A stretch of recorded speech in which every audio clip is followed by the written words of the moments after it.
As we all know, one of the main jobs of a parent who is fostering is to maintain connections with the child's parent and to be a support for that child's family.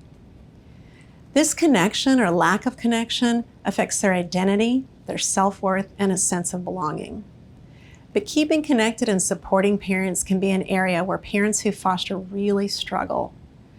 The goal of this hour-and-a-half theme is to help participants understand the challenges that many parents face and to learn ways to connect and support children and their families.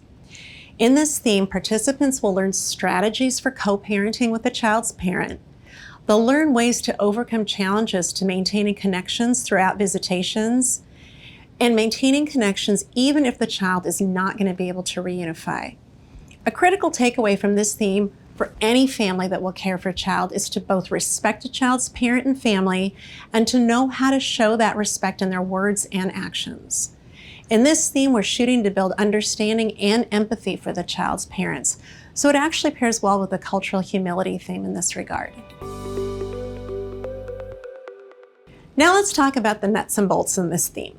It starts with a great list of practical ways to show compassion and respect for the child's parents.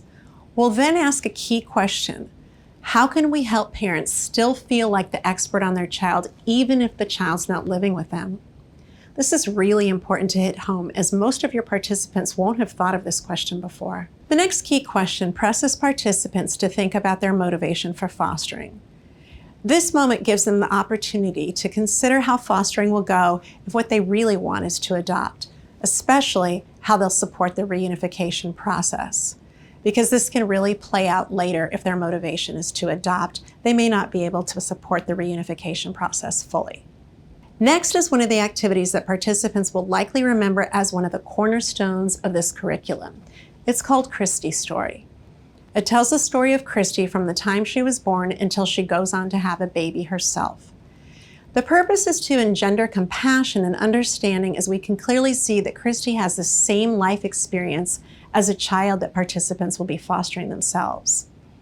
You have two options with this activity. You can either play a 10-minute video, which would definitely be the virtual option, or you can conduct an activity altogether. With either option, stay focused on Christy as a child and a person, and be mindful how participants are affected by this emotional story.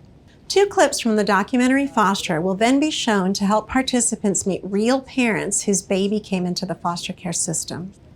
Make sure to watch these before your class so you can be ready to process them. And ideally, you'll be able to see the whole documentary so you can troubleshoot anything that comes up. And it's really worth watching because it's very realistic. It's a true story. You'll follow this with a 15-minute process to help participants make sense of all they just saw, such as discussing the barriers, challenges, strengths, and needs of the child's family. Section 4 moves into supporting connections with children's parents. You'll start this with an activity called the Continuum of Contact. You'll have to pre-prepare string to illustrate the continuum of contact and hang notes on either side of the string like this.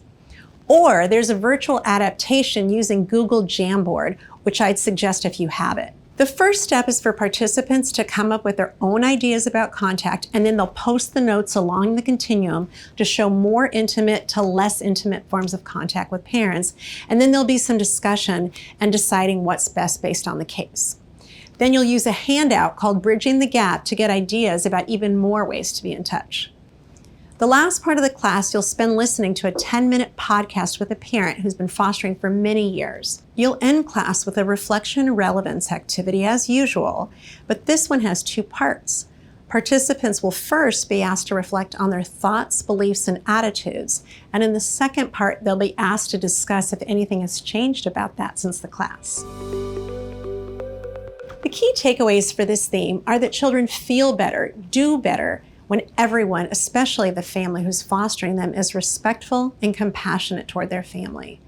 When parents who are fostering partner with children's parents, the reunification plan goes more smoothly and successfully. Even if a child doesn't end up reunifying, respect and compassion for their birth family will be powerful to them as their birth parents are forever part of who they are. Now let's talk about some challenges you might encounter as a facilitator in this theme.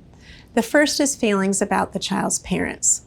Supporting children's parents has always been a sensitive area, and we hope the content helps you to frame it in a way that participants can digest it and you feel good about it. Acknowledging any strong feelings of participants before making your points or before moving forward with content doesn't make their view right, but it hopefully helps them to feel heard enough to open their mind further. Don't shy away from discussions so people can express any conflicted feelings or confusion, but do keep the class on track by returning back to the reality that children are always watching. We're modeling respect and compassion for their parents. This is also what will be most helpful to their own developing sense of self-worth. The Christy activity and video might be a tricky spot for you. It evokes thoughts and emotions, whichever version you use. So be prepared for any range of reactions. Don't try to defend any people or views. Just keep the class focused on Christy's thoughts, her feelings, and her development. Be sure to make the point that it's Christy's experiences that need the support of stable adults, and that participants will be playing that supportive role with future Christys. It'll be helpful to watch the virtual video even if you're not going to use it, just so you can get tips how to facilitate the Christy activity in the classroom. Another spot that you might encounter some trickiness is the foster documentary. All the video clips can be cumbersome to use, so be sure to watch them in advance and have them queued up just to where you want it. And if your co-facilitator can cue as well, that's great.